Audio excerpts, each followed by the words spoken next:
Deep social science ক্লাসে তোমাদের সবাইকে স্বাগত জানাই। আশা করি তোমরা সবাই ভালো আছো। আজকে তোমাদের সঙ্গে আলোচনা করব ক্লাস 12 তৃতীয় সেমিস্টারের পরিবেশ বিদ্যার দ্বিতীয় অধ্যায়ের যে জীববৈচিত্র্য টপিকটা আছে সে সম্পর্কে। তবে ভিডিওটা দেখো স্কিপ না করে।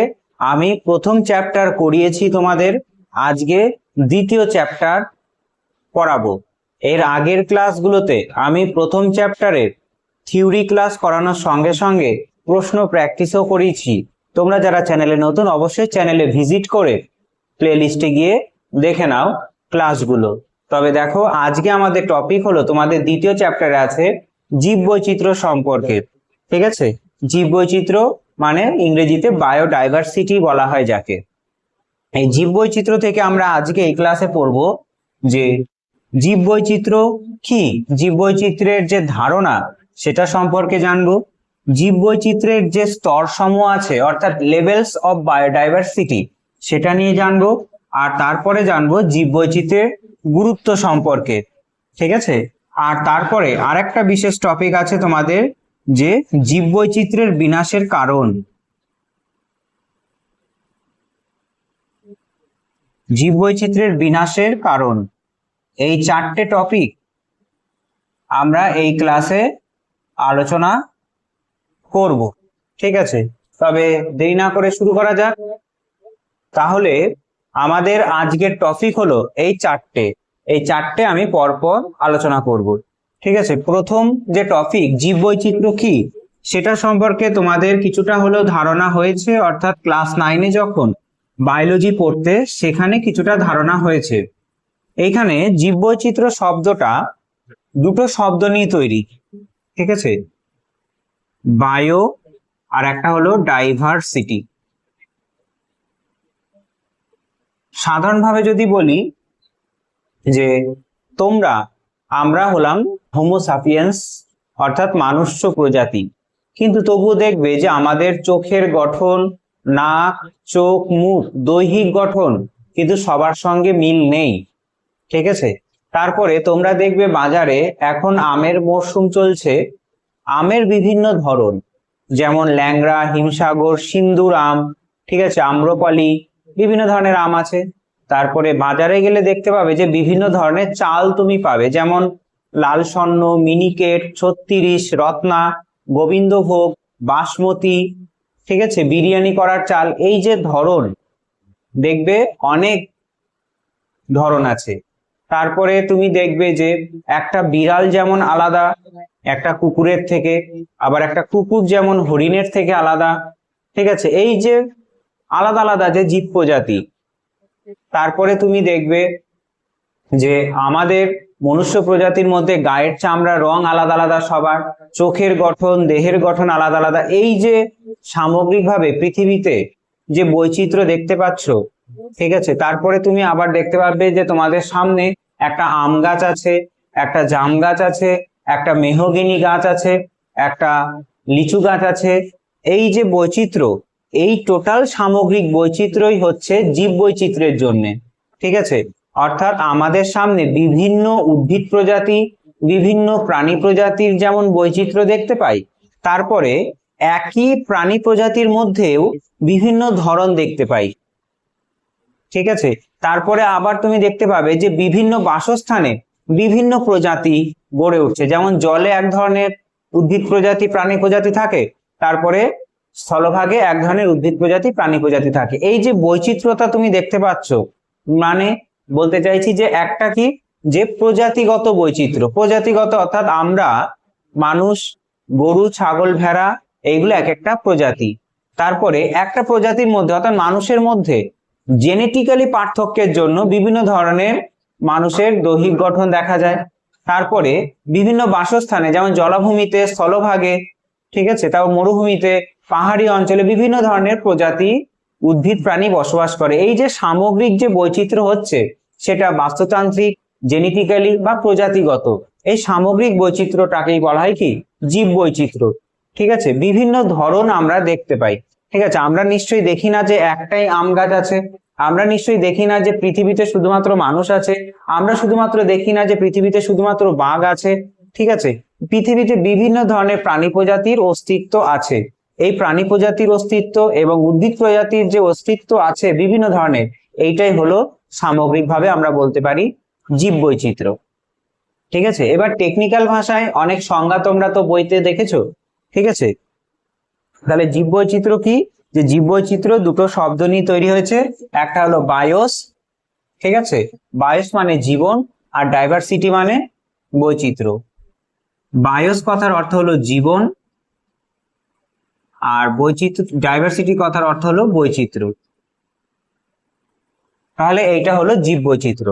এবার জীববৈচিত্র্য যে শব্দটা, বায়োডাইভার্সিটি শব্দটা প্রথম ব্যবহার করেছিল একজন বিজ্ঞানী, তার নাম মনে রাখবে, তার নাম হলো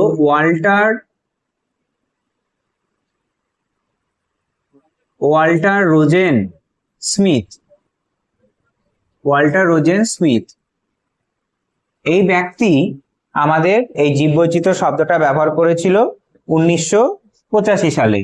ঠিক আছে, 1985 সালে এই জীববৈচিত্র্য শব্দটা ব্যবহার করেছে। এবার আমরা জানি যে জীববৈচিত্র্যের সংজ্ঞা কিছুটা বোঝা গেছে। এবার UNEP, United Nation Environment Programme, জীববৈচিত্র্যের সংজ্ঞা দিয়েছে। সেই সংজ্ঞাটা কি? যে জীববৈচিত্র্য হলো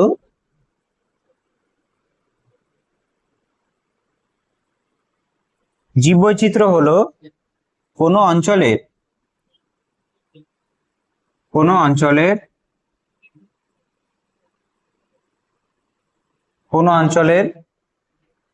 জিন,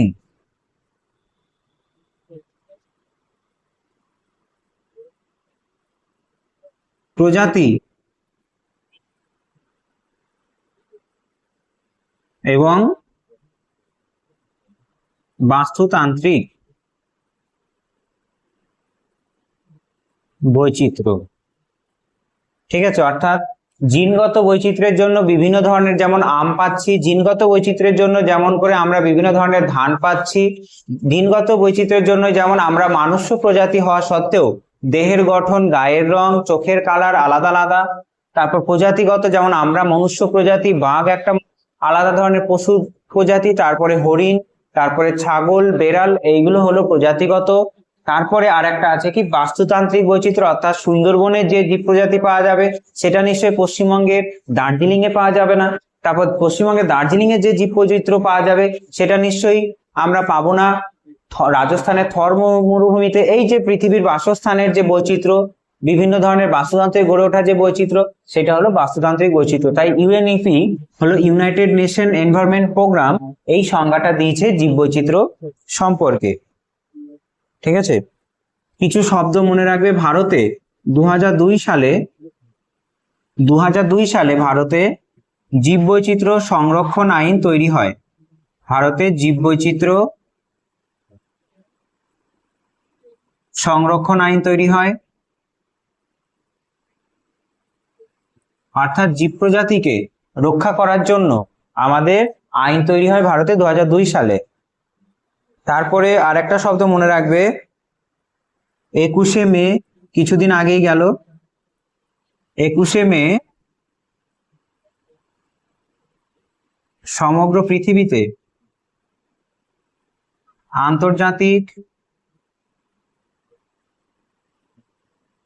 আন্তর্জাতিক জীববৈচিত্র্য দিবস পালন করা হয়। তারপরে আরেকটা শব্দ মনে রাখবে বিশেষ, যে রাষ্ট্রপুঞ্জ বা ইউএনও,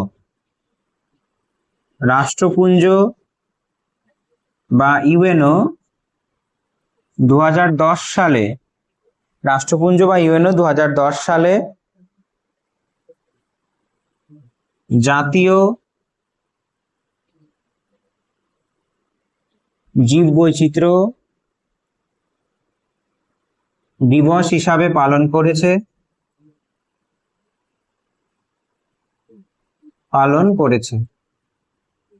অর্থাৎ এইগুলো এক্সট্রা কিছু শব্দ তোমাদের অবশ্যই মনে রাখতে হবে, ঠিক আছে। আর ভারতের জীববৈচিত্র্যের জনক বলা হয়, ভারতের জীববৈচিত্র্যের জনক বলা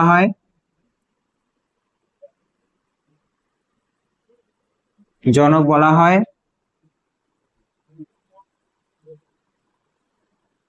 মাধব গাডগিলকে, ঠিক আছে। এই কটা বিশেষ শব্দ তোমাদের অবশ্যই মনে রাখতে হবে। বেশ, তাহলে জীববৈচিত্র্য বলতে কি বোঝায় এবং জীববৈচিত্র্য সম্পর্কে বিশেষ কিছু তথ্য লিখে নিবে, হ্যাঁ, এটা লিখে নেবে। বেশ, এরপরে আমরা দেখব যে জীববৈচিত্র্যের বিভিন্ন স্তর, ঠিক আছে, জীববৈচিত্র্যের বিভিন্ন স্তর।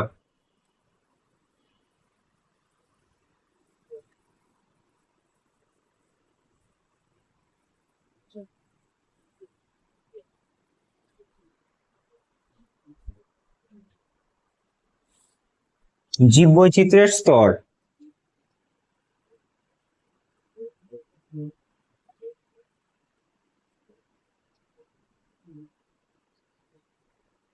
বা লেভেলস অফ বায়োডাইভার্সিটি।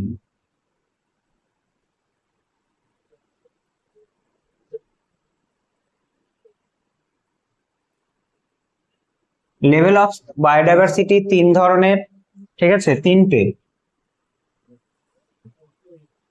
একটা হলো জিনগত, জেনেটিক ডাইভার্সিটি।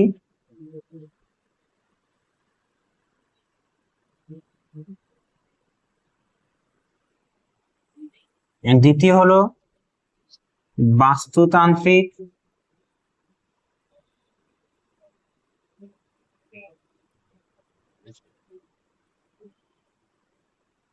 Ecosystem diversity. আর একটা হলো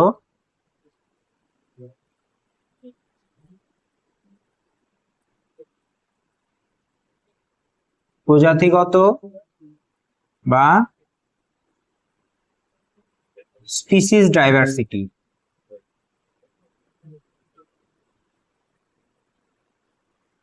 বাস্তুতান্ত্রিক বৈচিত্র্য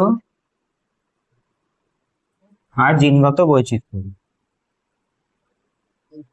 এই তিনটে হলো জীববৈচিত্র্যের স্তর বা লেভেলস অফ বায়োডাইভার্সিটি। তিনটের অর্থ আমরা বলতে পারি যে আমরা সবাই কিন্তু হোমো সেপিয়েন্স এর অন্তর্গত, কিন্তু আমরা মানুষ হিসাবে হোমো সেপিয়েন্স হলেও আমাদের কিন্তু জিনগত পার্থক্যের জন্য গায়ের রং, চোখের গঠন, নাকের গঠন, মুখের গঠন আলাদা আলাদা হয়। এইটাই হলো জিনগত বৈচিত্র্য। জিনগত বৈচিত্র্যের জন্যই আমরা দেখতে পাই যে ভারতে প্রায় 200 প্রজাতির আমের ধরন আছে, যেমন ল্যাংড়া, আম্রপালি, ঠিক আছে, তারপর হিমসাগর, আরো অনেক আমের বৈচিত্র্য আছে। জেনেটিক ডাইভার্সিটির কারণেই আমরা কিন্তু দেখতে পাই যে আমাদের ধানের বিভিন্ন ধরন আছে, বাসমতি, মিনিকেট, তারপর লাল স্বর্ণ, তারপর গোবিন্দভোগ। জিনগত বৈচিত্র্যের পার্থক্যের কারণে আমরা দেখি যে বিভিন্ন ধরনের প্রজাতির মধ্যে, অর্থাৎ একটা প্রজাতি একটা, কিন্তু জিনের পার্থক্যের জন্য বিভিন্ন ধরনের বৈচিত্র্য তৈরি হচ্ছে। এটাকে আমরা কি বলতে পারি, যে জিনগত বৈচিত্র্য। তাহলে মানুষ তো হোমো সেপিয়েন্স এর অন্তর্গত, কিন্তু মানুষের যে ধরন দেখতে পাচ্ছি সেটাই হলো কি, বিভিন্ন ধরনের ধরন দেখতে পাচ্ছি সেটাই হলো কি জিনগত বৈচিত্র্য, ঠিক আছে। তারপর আছে প্রজাতিগত বৈচিত্র্য। প্রজাতিগত বৈচিত্র্য মানে কি, যে আমরা মানুষ, তারপরে আমরা দেখতে পারি বিভিন্ন ধরনের মানুষের পোষ্য কুকুর, মানুষের পোষ্য বেড়াল, মানুষের পোষ্য বিভিন্ন ধরনের গরু, গবাদি পশু, ভেড়া, ছাগল। এইগুলো কিন্তু এক একটা প্রজাতি। মানুষ একটা প্রজাতি, গরু একটা প্রজাতি, ছাগল একটা প্রজাতি, কুকুর একটা প্রজাতি। যদি কোনো একজন ব্যক্তি, চাষি, কৃষক, সে যদি গরু প্রতিপালন করে, ছাগল প্রতিপালন করে, তার একটা পোষ্য আছে কুকুর, তার একটা পোষ্য আছে বেড়াল, তাহলে তার বাড়িতেই এতগুলো বৈচিত্র্য আমরা দেখতে পাচ্ছি, জীব বৈচিত্র্য দেখতে পাচ্ছি। অর্থাৎ সেইটাকে বলা হয় কি প্রজাতিগত বৈচিত্র্য। একটা কৃষকের বাড়িতে গরু একটা প্রজাতি বৈচিত্র্য, তারপরে তার সঙ্গে সঙ্গে ছাগল আছে, ভেড়া আছে, তার সঙ্গে কুকুর আছে একটা পোষ্য, বেড়াল আছে একটা পোষ্য, তাহলে আমরা 5 ধরনের প্রজাতিগত বৈচিত্র্য তার কৃষকের বাড়িতে দেখতে পাচ্ছি। তুমি এবার বনভূমিতে যদি দাও, বনভূমিতে তো শুধুমাত্র বাঘ থাকে না, বাঘের সঙ্গে হরিণ, তারপরে খরগোশ, শেয়াল, হায়না, আরো অনেক ধরনের প্রাণী থাকতে পারে। তারপর শুধুমাত্র প্রাণী নয়, কোন একজন কৃষকের পরিবারের বাড়িতে সেটা আম গাছ, লিচু গাছ যে থাকছে, সেটাও কিন্তু একটা প্রজাতিগত বৈচিত্র্য। গাছ হতে পারে, কিন্তু প্রজাতি আলাদা আলাদা। যেমন লিচু গাছ, আম গাছ, মেহগনি গাছ, ঠিক আছে, মেহগনি কাঠের জন্য, লিচু আম ফলের জন্য বোনা হয়েছে। তারপর স্ট্রবেরি গাছ থাকতে পারে, তারপরে ড্রাগন ফ্রুটের গাছ থাকতে পারে। এই যে ধরনটা একজন কৃষকের পরিবারের বাড়িতে উদ্ভিদের এবং প্রাণীর বৈচিত্র্য দেখতে পাচ্ছি, তেমনি তুমি কোন একটা বনভূমিতে যদি যাও, বিভিন্ন ধরনের প্রাণী প্রজাতি বসবাস করছে। সুন্দরবনে যে ধরনের প্রাণী প্রজাতি আছে, বিভিন্ন ধরনের প্রাণী প্রজাতি আছে। জলে কুমির আছে, কচ্ছপ আছে, কাঁকড়া আছে, তারপরে ম্যানগ্রোভ অরণ্য আছে। ম্যানগ্রোভ অরণ্যে সুন্দরী, গরান, গেওয়া, হেতাল, গোলপাতা, হোগলা, এই যে উদ্ভিদের বৈচিত্র্য আছে। তার সঙ্গে সঙ্গে আবার কি আছে, বিভিন্ন ধরনের রয়্যাল বেঙ্গলের টাইগার যেমন আছে, তার সঙ্গে হরিণও আছে, ক্রোকোডাইলও আছে। তাহলে এইটাই হলো কি প্রজাতিগত বৈচিত্র্য। অর্থাৎ বনভূমিতে যত বড় বনভূমি তত প্রজাতিগত বৈচিত্র্য বেশি। আমাদের পৃথিবী নিরক্ষীয় বৃষ্টি অরণ্যে প্রজাতিগত বৈচিত্র্য সব থেকে বেশি। কোথায়? নিরক্ষীয় বৃষ্টি অরণ্যে প্রজাতিগত বৈচিত্র্য বেশি। লিখে নেবে এটা। তাহলে আমরা এখান থেকে প্রশ্ন কি দিতে পারে, যে মানুষের বিভিন্ন ধরন আমরা লক্ষ্য করছি, সেটা কি ধরনের বৈচিত্র্য? জিনগত বৈচিত্র্য। একটা বনভূমিতে বিভিন্ন প্রজাতি দেখতে পাওয়া যাচ্ছে, এটাকে কি ধরনের বৈচিত্র্য বললো? প্রজাতিগত বৈচিত্র্য। তারপরে প্রজাতিগত বৈচিত্র্য সব থেকে বেশি কোথায় লক্ষ্য করা যায়? এই যে আমাদের নিরক্ষীয় জলবায়ু অঞ্চল দেখতে পাচ্ছ, এই যে এখানে বৃষ্টি প্লাস উষ্ণতা দুটোই বেশি, তাই এখানে কি প্রজাতিগত বৈচিত্র্য সব থেকে বেশি। ঠিক আছে। আর মরুভূমিতে সব থেকে কম, কারণ প্রচন্ড উষ্ণতা। আবার কোনো জায়গায় যখন প্রচন্ড গরম পড়ে, সেখানে যেমন প্রজাতিগত বৈচিত্র্য কম, তার সঙ্গে সঙ্গে এই যে মেরু অঞ্চল, একবারে উত্তর মেরু, দক্ষিণ মেরুতেও প্রজাতিগত বৈচিত্র্য অনেক কম। এটা হলো প্রজাতিগত বৈচিত্র্য। তারপরে 3 নম্বর আছে বাস্তুতান্ত্রিক বৈচিত্র্য। বাস্তুতান্ত্রিক বৈচিত্র্য মানে কি, যে সুন্দরবন একটা বাসস্থান, সেখানে কিছু অজৈব এবং জৈব উপাদান আছে, তার সঙ্গে আন্তঃক্রিয়া করে বিভিন্ন ধরনের প্রজাতি সেখানে বাস করছে। ঠিক আছে। সুন্দরবনের যে জীববৈচিত্র্য, তার সঙ্গে কি রাজস্থানের থর মরুভূমির জীববৈচিত্র্য মিলবে না নিশ্চয়ই। তারপরে সুন্দরবনের যে জীববৈচিত্র্য, হিমালয়ের যে জীববৈচিত্র্য আছে, তার সঙ্গে কি মিলবে না নিশ্চয়ই। তাহলে সুন্দরবন একটা বাস্তুতান্ত্রিক বৈচিত্র্য, হিমালয় একটা বাস্তুতান্ত্রিক বৈচিত্র্য, তারপরে তার সঙ্গে সঙ্গে রাজস্থানের থর মরুভূমি একটা বাস্তুতান্ত্রিক বৈচিত্র্য। তারপর কৃষি জমিতে যে ধরনের জীববৈচিত্র্য পাওয়া যাবে, সেটা কি জলাভূমিতে পাওয়া যাবে? নিশ্চয়ই পাওয়া যাবে না। তাহলে এই যে পৃথিবীর বিভিন্ন বাসভূমিতে যে বৈচিত্র্য তৈরি হচ্ছে, বিভিন্ন বাস্তুতন্ত্রে যে জীববৈচিত্র্য তৈরি হচ্ছে, সেটাকে বলা হয় কি বাস্তুতান্ত্রিক বৈচিত্র্য।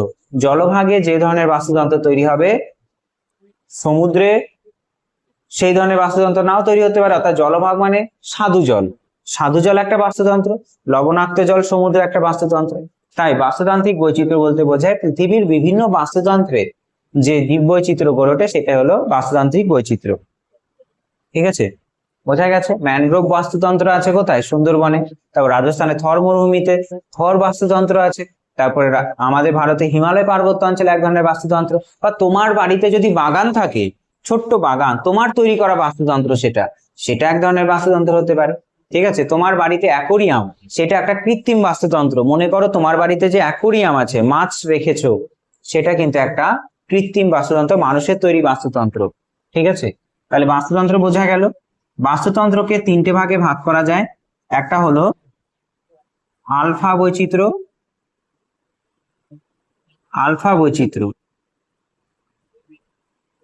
আর একটা হলো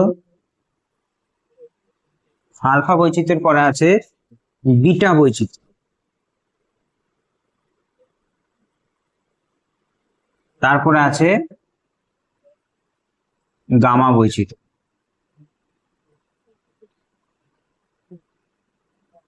বেশ, আলফা বৈচিত্র্য, বিটা বৈচিত্র্য এবং গামা বৈচিত্র্য, এই 3টে হলো বাস্তুতান্ত্রিক বৈচিত্র্য ভাগ। এবার এই 3টে ক্লিয়ার হয়ে যাক। ঠিক আছে, এই 3টে ক্লিয়ার হয়ে যাক। তোমরা নিশ্চয়ই বই থেকে আগে পড়ে থাকতে পারো, আমি বলছি সেটা একবারে দেখে নাও। আলফা বৈচিত্র্য হলো ছোট, ছোট্ট একটা বাসস্থানে যখন জীববৈচিত্র্য তৈরি হবে, যে জীববৈচিত্র্য তৈরি হবে সেটা হবে আলফা বৈচিত্র্য। যেমন সুন্দরবন একটা দ্বীপের বাস্তুতন্ত্র। আলফা বৈচিত্র্যের উদাহরণ লিখবে, সুন্দরবনের একটা দ্বীপের বাস্তুতন্ত্র, একটা দ্বীপ, ঠিক আছে, একটা দ্বীপের যদি বাস্তুতন্ত্র দেখা হয় সুন্দরবনে, সেটাকে বলা হয় আলফা বৈচিত্র্য। সুন্দরবনের যখন দুটো দ্বীপের বৈচিত্র্য দেখা হবে,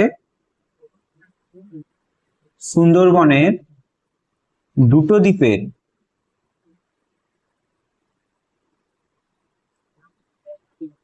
বৈচিত্র্য যখন দেখা হবে, তখন তাকে বলবো কি, বিটা বৈচিত্র্য। অর্থাৎ সুন্দরবনের তো একটা দ্বীপ নেই, বিভিন্ন দ্বীপ থাকতে পারে। একটা দ্বীপ একটা প্রজাতির বাস্তুতন্ত্র, আর আরেকটা দ্বীপ অন্য প্রজাতি, বিভিন্ন ধরনের প্রজাতি বাস্তুতন্ত্র। অর্থাৎ সুন্দরবনের একটা দ্বীপ ছোট্ট এলাকার বাস্তুতন্ত্রকে বলা হয় আলফা বৈচিত্র্য।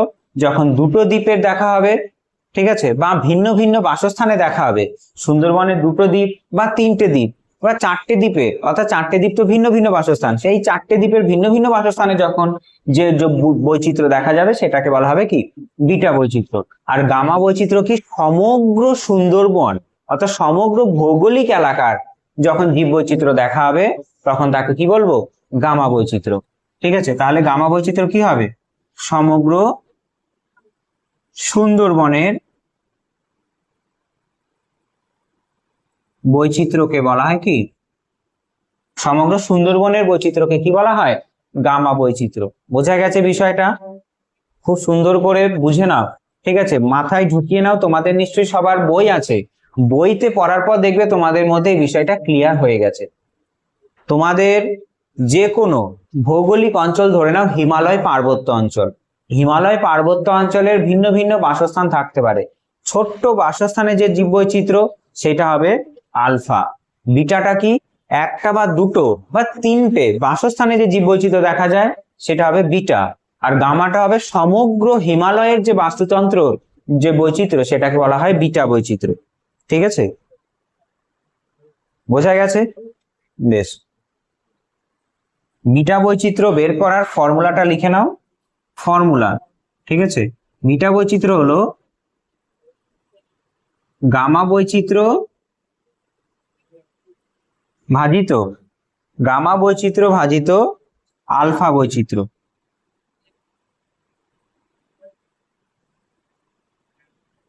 বিটা বৈচিত্র্য বের করা কি, গামা বৈচিত্র্য তো অনেকটা বড় এলাকা, এবার গামা বৈচিত্র্যকে আলফা বৈচিত্র্য দিয়ে ভাগ করলেই আমরা বিটা বৈচিত্র্য পাওয়া যাবে। ঠিক আছে, আমরা বিটা বৈচিত্র্য পেয়ে যাব। বোঝা গেছে? আর গামা বৈচিত্র্যটা কি, গামা বৈচিত্র্যটা হলো আলফা প্লাস বিটা বৈচিত্র্যকে যখন আমরা যোগ করে দেব, তখন সেটা হয়ে যাবে কি, গামা বৈচিত্র্য। ঠিক আছে, তখন হয়ে যাবে গামা বৈচিত্র্য। বোঝা গেছে বিষয়টা? লিখে নেবে। হ্যাঁ,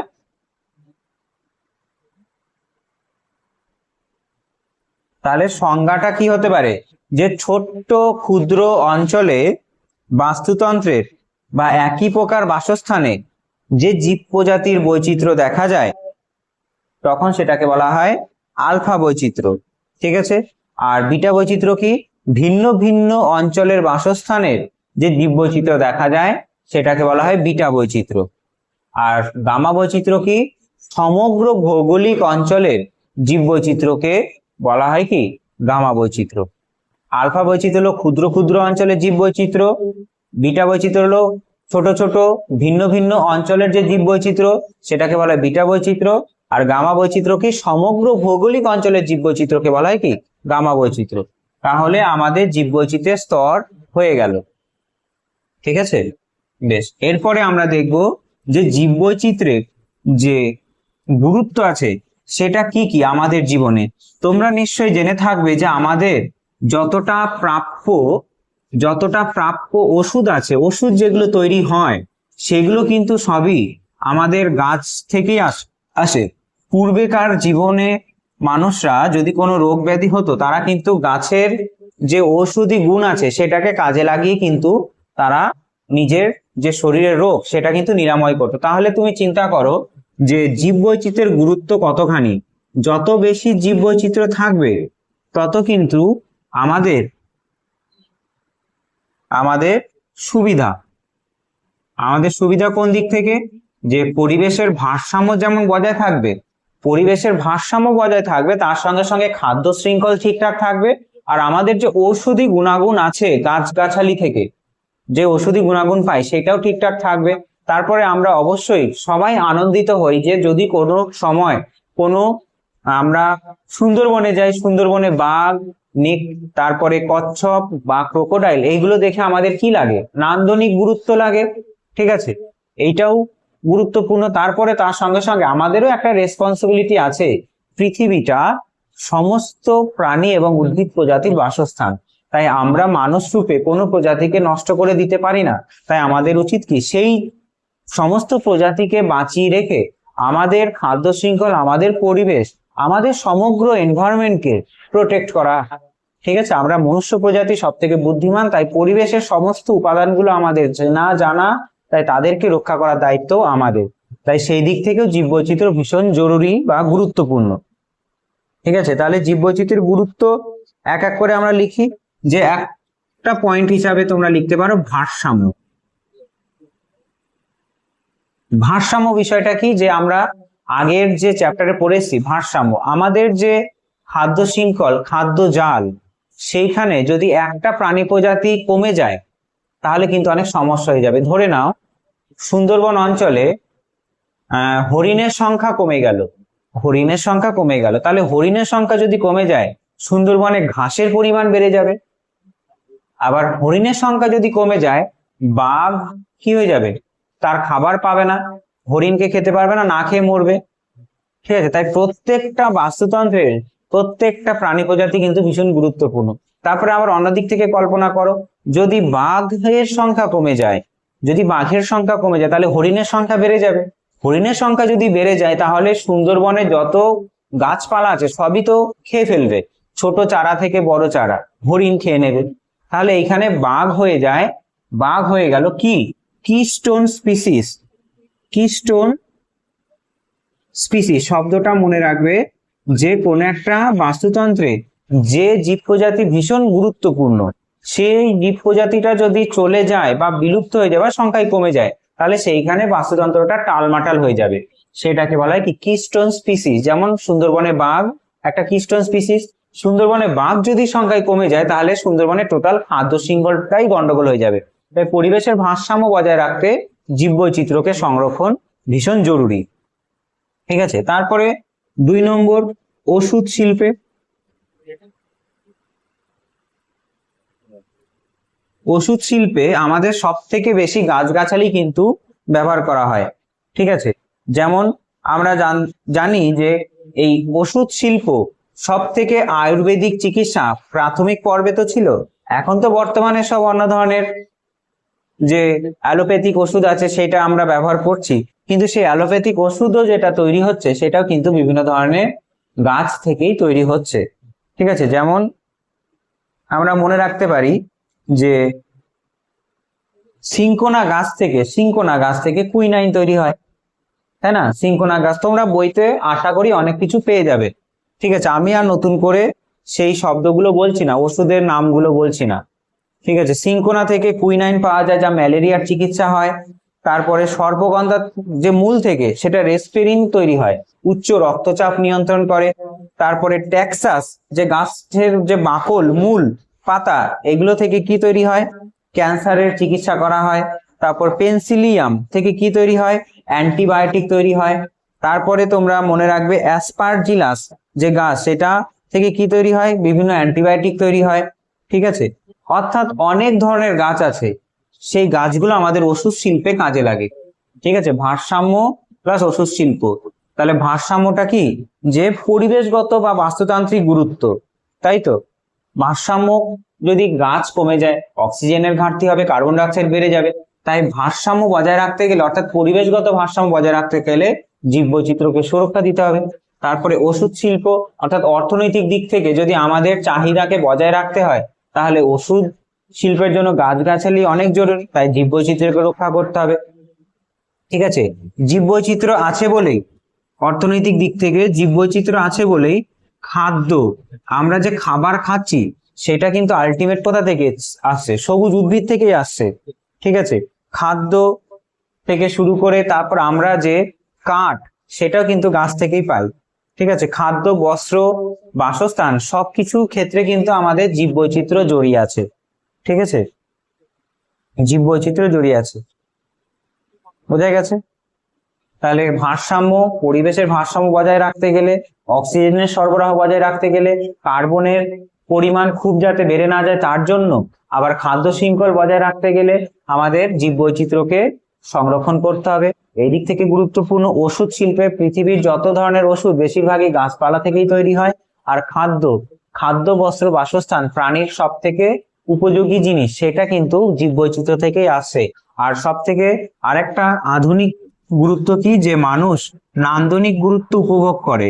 নান্দনিক নান্দনিক গুরুত্ব মানে কি, যে মানুষ অবসর সময়ে বিভিন্ন ধরনের জীববৈচিত্র্য দর্শন করতেও যায়। যেমন পাহাড়ে গিয়ে বিভিন্ন ধরনের প্রাণী প্রজাতি, উদ্ভিদ প্রজাতি যেমন দেখে, সুন্দরবনে গিয়ে বিভিন্ন উদ্ভিদ প্রজাতি যেমন ম্যানগ্রোভের ধরনগুলো দেখবে, তারপর বিভিন্ন ধরনের যে প্রাণী প্রজাতি আছে, কচ্ছপ, তারপরে কাঁকড়া, তারপরে রয়্যাল বেঙ্গল টাইগার, হরিণ, এইগুলো দেখে কি হবে? আনন্দ পাবে। এইটাকে বলা হয় কি? নান্দনিক গুরুত্ব। মানুষের জন্য যে ট্যুরিজম তৈরি হচ্ছে সেটা কিন্তু পরিবেশগত যে জীববৈচিত্র্য আছে সেখান থেকেই। তারপরে আরেকটা কি আছে? আরেকটা বর্তমানে আছে যে জলবায়ু নিয়ন্ত্রণ। সারা পৃথিবীর যে জলবায়ু, সেটা কিন্তু জীববৈচিত্র্যই নিয়ন্ত্রণ করে। অর্থাৎ বিশেষ করে যে আমরা যে প্লান্টস বা ট্রিজ গুলো আছে, ট্রিজ কি করে? যে প্রাকৃতিক স্পঞ্জের মতো কাজ করে। প্রাকৃতিক স্পঞ্জ মানে বাতাসে যত দূষিত পদার্থ আছে, ক্ষতিকারক গ্যাসীয় উপাদানগুলো আছে, সেগুলো কিন্তু শুষে নেয়। তাই জলবায়ু নিয়ন্ত্রণ করতে গেলে আমাদের গাছ লাগাতে হবে, সেটা আমরা সবাই জানি। তারপর আমাদের জলাভূমিগুলো অনেকটা কিন্তু কার্বন সিঙ্ক করে, অর্থাৎ কার্বন শুষে নেয়। তার সঙ্গে সঙ্গে জলাভূমিগুলোকেও প্রকৃতির বৃক্ষ বলা হয়, নেচারস কিডনি বলা হয়, কারণ জলকেও অনেকটা পরিশ্রুত করে। ঠিক আছে, তারপরে সমুদ্র আমাদের অনেকটা ভীষণ জরুরি একটা উপাদান, মানে পরিবেশের উপাদান, যেটা আমাদের বায়ুমণ্ডলে যত কার্বন ডাই অক্সাইড সব থেকে বেশি শোষণ করে কিন্তু সমুদ্রে। তাই পৃথিবী জলবায়ু নিয়ন্ত্রণ করতে গেলে সমুদ্রের বাস্তুতন্ত্র রক্ষা করতে হবে, নদীর বাস্তুতন্ত্র, পুকুরের বাস্তুতন্ত্র বা স্থলভাগের বাস্তুতন্ত্র। আমাদেরকে আরো সচেতন হতে হবে যাতে পরিবেশ আর অবক্ষয় না হয়। দিন দিন উষ্ণতা বাড়ছে, মেরু অঞ্চলে বরফ গলছে, পাহাড়ের বরফ গললে কি হবে ভবিষ্যতে? যে আমাদের যে নদীর সোর্স কি? নদীর উৎস হলো বরফ গলা জল। তাহলে চিন্তা করো যে যদি বরফটা, হিমরেখা অর্থাৎ বরফটা আরো উঁচুতে উঠে যায় গলে গিয়ে, তাহলে নদীর জলের উৎস কোথায় পাবে? জল অনেকটা কমে যাবে নদী। আর নদীর জল কমে গেলে আমাদের গ্রাউন্ড ওয়াটার, ভৌমজলের কানেকশন নদীর সঙ্গে আছে। নদীর জল বাড়লে ভৌমজলও বৃদ্ধি পায়। তার সঙ্গে সঙ্গে যদি জল কমে যায় নদীর, তাহলে ভৌমজলও কমে যাবে, মানুষ সেচের জন্য জল পাবে না। তাই এটা অনেকটা বড় একটা গুরুত্ব। এটা যেটা বললাম আমি, সেটা তো শুনলে, তার সঙ্গে সঙ্গে তোমাদের বই আছে, বইতে পড়বে, দেখবে আরো ভালো করে বুঝতে পারবে। ঠিক আছে, তাহলে জীববৈচিত্র্যের গুরুত্ব এইটুকু মনে রাখলেই হবে। ঠিক আছে, আর তার সঙ্গে সঙ্গে তো অনেক কিছু বললাম। এরপরে আছে জীববৈচিত্র্যের বিনাশের কারণ। জীববৈচিত্র্য বিনাশের কারণ।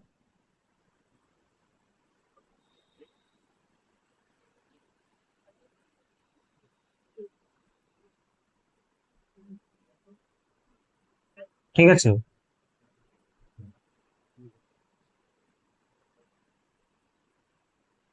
বায়োডাইভার্সিটি দিন দিন অনেকটা কমে যাচ্ছে, অর্থাৎ জীববৈচিত্র্য দিন দিন কমে যাচ্ছে। সেটার কারণ কি? একটা আছে প্রাকৃতিক কারণ,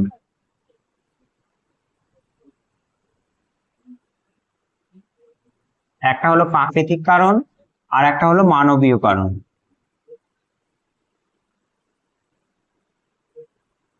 প্রকৃতির কারণের জন্য হয় জীববৈচিত্র্য বিনাশ। বলো দেখি।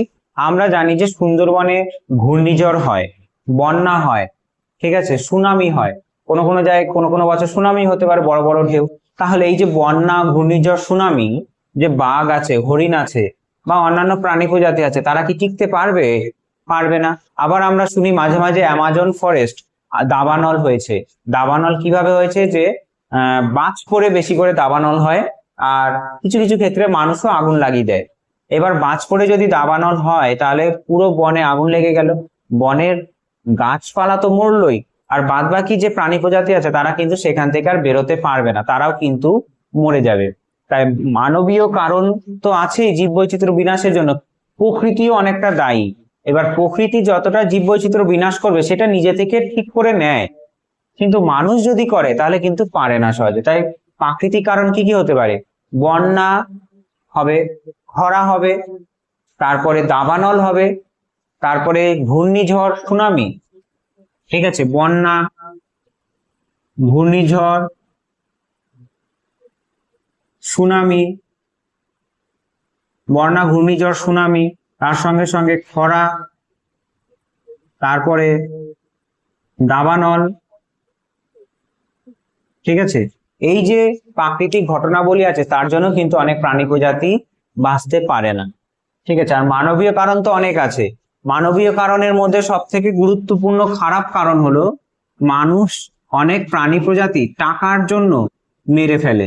চোরা শিকারী। ঠিক আছে, চোরা শিকারীরা কি করে? ধরে নাও একটা গন্ডার, গন্ডারের যে শিংটা আছে সেই শিংটাই জরুরি, সেই শিংটার দাম চীনে সেই শিংটা পবিত্র ভাবা হয়। ধরে নাও গন্ডারের যে শিং আছে সেটা চীন দেশে পবিত্র ভাবা হয়। এবার চোরা শিকারীরা কি করে? কাজিরাঙ্গা যে ন্যাশনাল পার্ক আছে আসামে, সেইখানে গন্ডারকে মারে, প্রথমে মেরে সেই শিংটা কেটে অরুণাচল প্রদেশ দিয়ে কোথায় নিয়ে চলে যায়? একবারে চীনে নিয়ে যায়। এবার সেইখানে কিছু অফিসার র্যাঙ্কেও মানুষ আছে, তার সঙ্গে সঙ্গে গ্রাম্য মানুষও আছে। গ্রাম্য মানুষদের 2 লাখ টাকা দিয়ে দেয়, কিছু অফিসারের সঙ্গে হাত করে সেখানে কিছু টাকা দিয়ে দেয়, দিয়ে চোরা শিকারীরা কি করে? যে ওই গন্ডারের যে শিং কেটে নিয়ে চলে গেল, আর সেই শিংটা ভারতে কিছু গ্রাম্য মানুষকে 5 লাখ টাকা দেওয়ার পরে সে চীনে গিয়ে সেটা বিক্রি করছে প্রায় 1 কোটি টাকা। তাহলে তুমি চিন্তা করো যে একটা গন্ডারকে পুরো মেরে দিচ্ছে সেই শিংয়ের জন্য। তাহলে ওই শিংটা চীনের ক্ষেত্রে পবিত্র ভাবা হয়। বিভিন্ন ধরনের খাদ্য বস্তুতে, ওষুধে চীনারা কি করে? সেই শিংয়ের গুঁড়ো, যে শিং গুঁড়ো করে মেশায়, যাতে তারা মনে করে যে এইটা যদি মেশানো হয় তাহলে আমাদের ওষুধের গুণাগুণ বা খাদ্যের গুণাগুণ আরো বেড়ে যাবে পবিত্র ভাবে। তাই চোরা শিকারীরা এরকম করে। তারপরে বাঘ, আগে অনেক বাঘ শিকার হতো, এখন সেটা বন্ধ হয়েছে। বাঘের ছাল অনেক কাজে লাগতো। ঠিক আছে, অনেক চোরা শিকারী বাঘের ছাল বাজার বাইরের দেশে বিক্রি করতো। তার সঙ্গে সঙ্গে হাতি, হাতির দাঁত কেটে পুরো এত বড় জলজ্যান্ত হাতিটাকে মেরে দিত, তার সঙ্গে সঙ্গে কি করতো? হাতির দাঁতকে বিদেশে পাচার করে দিত। এই যে চোরা শিকারীদের কার্যকলাপ, এর জন্য আমরা দেখতে পাচ্ছি কি যে দিন দিন জীববৈচিত্র্য কমে যাচ্ছে। তারপরে উড়িষ্যার ঋষিকুল্লা বলে একটা জায়গা আছে, সেইখানে একটা সময় প্রচুর পরিমাণে কচ্ছপ, অলিভ রিডলে টার্টেল, অর্থাৎ অলিভ রিডলে টার্টেল, নাম হলো অলিভ রিডলে টার্টেল। টার্টেল কথার অর্থ হলো কচ্ছপ। এরা কি করে? উড়িষ্যা ঋষিকুল্লা উপকূলের কাছে ডিম পাড়তে আছে, নেস্টিং টাইম আছে, মানে ডিম পাড়ার জন্য আসে। এবার কিছু মানুষ আছে কি করে? কচ্ছপের ডিমটা নিয়ে চলে গেল, তাহলে ডিম ফুটে আর বাচ্চা বেরোবে? তারপর অনেক কচ্ছপকে মেরেও দেয়, নিজের বাড়ি নিয়ে চলে গেল। দিন দিন জলবায়ু পরিবর্তন হচ্ছে, তারা ডিম পাড়তে আসছে না, ডিম পাড়ছে কিন্তু সেটা চোরা শিকারীরা নিয়ে চলে যাচ্ছে। তাহলে এই যে কচ্ছপের যে প্রজাতি সেটা তো দিন দিন কমে যাবে, একটা থ্রেট অর্থাৎ বিপদের সম্মুখীন হচ্ছে দিন দিন। ঠিক আছে, তারপরে তো জলবায়ু পরিবর্তন আছে, মানুষ এত পরিমাণে কম্বুশন অর্থাৎ জীবাশ্ম জ্বালানি দহন করছে, যার ফলে বাতাসের উষ্ণতা বাড়ছে। আমাদের মতো মানুষরা এসি ঘরে থাকলেও তারা কি এসি ঘরে থাকতে পারবে? আমরা গরমে কেমন করে হা হুতাশ করছি কারেন্ট চলে গেলে একবার, কিন্তু তারা তো সারাদিন একটা নির্দিষ্ট পরিবেশে থাকছে, সেখানে যদি উষ্ণতা বেড়ে যায় তারা কোথায় যাবে? তাই জলবায়ু পরিবর্তন একটা বড়সড় গুরুত্বপূর্ণ মানবীয় কারণ। জলবায়ু পরিবর্তন, দিন দিন উষ্ণতা খুব বাড়ছে, সেই উষ্ণতার সঙ্গে সামঞ্জস্য রাখতে না পেরে অনেক প্রাণী মারা যাচ্ছে, তাই না? তাহলে এই যে জিনিসগুলো দেখতে পাচ্ছ যে জীববৈচিত্র্য বিনাশে সব থেকে দায়ী। তারপর মানুষ কি করে? আমাজন ফরেস্ট বললাম, তারপর পুরুলিয়ার কিছু শুশুনিয়া পাহাড়ের বন জঙ্গল আছে, আমাজন ফরেস্ট। কি করে মানুষ তার নিজের চাষের জমি বাড়ানোর জন্য বনে আগুন লাগিয়ে দেয়। বনে আগুন লেগে গাছপালা পুড়ে গেল, এবার পুড়ে গেল, সম্পূর্ণ শেষ হয়ে গেল গাছপালা, সেখানে কি করবে, চাষের জমি বাড়াবে। সেটা পুরুলিয়াতেও হচ্ছে, তারপর আমাজন ফরেস্টেও হচ্ছে। যত ফরেস্ট এরিয়া আছে কৃষি জমি বাড়ানোর জন্য মানুষ কি করছে, দাবানল করে দিচ্ছে, অর্থাৎ বনে আগুন লাগিয়ে দিচ্ছে। তাহলে এইগুলো কিন্তু জীববৈচিত্র্য হানির জন্য সব থেকে বড় একটা কারণ। তারপরে অনেক সময় কি হয়, ধরে নাও একটা জায়গায়, ঠিক আছে, মানুষ এমন একটা প্রজাতিকে নিয়ে এলো, ধরে নাও সুন্দরবনে সিংহ ছেড়ে দিল। সিংহ সাধারণভাবে ধরে নাও, সিংহ যদি ছেড়ে দেয় সুন্দরবনে, বাঘের খাবার হলো হরিণ, তাহলে সিংহরও খাবার হলো হরিণ। তাহলে দুটো প্রাণী প্রজাতির মধ্যে কিন্তু লড়াই লাগবে খাদ্য নিয়ে।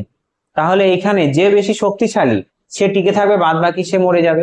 অর্থাৎ ধরে নাও এইখানে হরিণকে খাবার জন্য সিংহ বাঘ আছে, এবার সিংহ বেশি শক্তিশালী বলে হরিণকে বেশি খেয়ে নিচ্ছে, তাহলে বাঘ কিন্তু সেই হরিণকে খেতে পারছে না শেষ পর্যন্ত। তাহলে বিদেশি কোনো প্রজাতি যদি কোনো একটা বাসভূমিতে ঢুকিয়ে দেয় মানুষ, তাহলে সেই প্রজাতি কিন্তু অন্য প্রজাতির যে খাবারের যে উৎস ছিল সেটাকে কমিয়ে দেবে।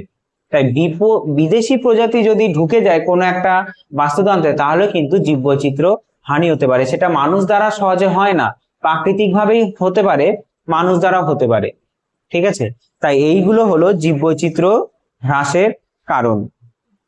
ঠিক আছে, তাহলে টোটালটা কিন্তু বুঝতে পারলে যে জীববৈচিত্র্য হ্রাসের কারণ। আমরা শুনেছি যে ডোডো পাখি, সমগ্র পৃথিবীর ডোডো পাখি সেটা কিন্তু পৃথিবী থেকে বিলুপ্ত হয়ে গেছে, মরিশাস দ্বীপে ছিল। এবার ডোডো পাখি মানুষ মেরে দিত, শিকার করত, ডিম তার সংগ্রহ করে নিয়ে যেত, আশেপাশের যে অঞ্চলের মানুষরা, তার জন্য বিলুপ্ত হয়ে গেছে। ঠিক আছে, তারপরে আমাদের হাতিও একটা বিপজ্জনক ভাবে আছে, রয়্যাল বেঙ্গল টাইগারও অনেক কমে গেছে। মানুষ তো আগে রয়্যাল বেঙ্গল টাইগার শিকার করতে যেত, এখন রয়্যাল বেঙ্গল টাইগার তোমাকে খেয়ে নিক সেটা কোনো দোষ নয়, কিন্তু রয়্যাল বেঙ্গল টাইগারকে তুমি যদি মারো তোমার জেল হয়ে যাবে। কারণ আমাদের বন্যপ্রাণী আইন নিয়ন্ত্রণ, বন্যপ্রাণী শিকারী যে নিয়ন্ত্রণ আইন আছে সেটা অনুযায়ী তোমার জেল হয়ে যাবে, প্লাস জরিমানাও হয়ে যাবে। তাই ভারত সরকার অনেক কিছু আইন কানুন তৈরি করেছে, তবুও ফাঁক ফোকর দিয়ে জীব প্রজাতি দিন দিন নষ্ট হচ্ছে, মারা যাচ্ছে। আর তার সঙ্গে সঙ্গে চোরা শিকারীরা তো আবার তার সঙ্গে সঙ্গে মানুষকে টাকা দিয়ে গন্ডারকে নিয়ে যাচ্ছে, হাতির দাঁত কেটে নিয়ে চলে যাচ্ছে। ঠিক আছে, তাহলে তোমাদের জীববৈচিত্র্য কি, জীববৈচিত্র্যের স্তর সমূহ, জীববৈচিত্র্যের গুরুত্ব এবং জীববৈচিত্র্যের বিনাশের যে কারণ সেটা হয়ে গেল। ঠিক আছে, দেখা হচ্ছে পরের ক্লাসে, ততক্ষণ ভালো থেকো। জয় হিন্দ, জয় ভারত।